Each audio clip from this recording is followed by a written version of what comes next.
స్వామి ఎల్లుండి మీరు ఖచ్చితంగా స్వామి శరణం స్వామి ఒక్క నిమిషం స్వామి. ఎల్లుండి ఇడుముడు ఉంది, మీరు ఖచ్చితంగా రావాలి. మొత్తం ప్లాన్ చేసిన ఓకేనా? ఒక్క నిమిషం సార్. అరే ఎల్లుండి మీరు ఖచ్చితంగా రావాలి. అరే మాలలుంటే ఏంది స్వామి, మధ్య మడుగుల మాల దీయంగానే మైసమ్మ దగ్గర దావతే.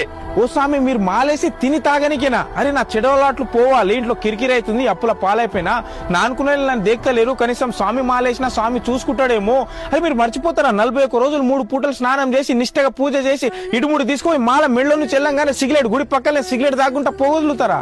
అసలు ఏం లాభం? ఇన్ని రోజుల నుంచి పూజ చేసి 41 రోజులు నువ్వు మాలేసి ఏమనంటే నీ 20 సంవత్సరాల నుంచి మాలేసిన 40 సంవత్సరాల నుంచి మాలేసిన అయినా నన్ను దేవుడు చూస్తాడు. ఎందుకు చూస్తాడు నీకు దేవుడు? అరే నువ్వు లాస్ట్ టైంలో ఏం చేస్తున్నావు నీకు అర్థమవుతుంది? అరే నువ్వు స్నానం చేసి ఆ బురదలు నీ మాల బట్టలు వేసేస్తున్నావు. అరే నీ మాల వేసేస్తున్నావు, ఆనే తాగి ఊగుతున్నావు. అది చాలా పెద్ద తప్పది. అరే ఇడుముడి అవ్వంగానే ఇంటికి వెళ్ళి అన్నప్రసాదం పూజ చేసేసి దాని తర్వాత నువ్వు ఏదైనా చెడు అలవాటు చేసుకోరు. మీరు చెప్పేంత పెద్దలం కాదు గానీ ప్రతి ఒక్క గురుస్వామి కూడా మీ శిష్యులకి ఇవన్నీ చెప్పాలి.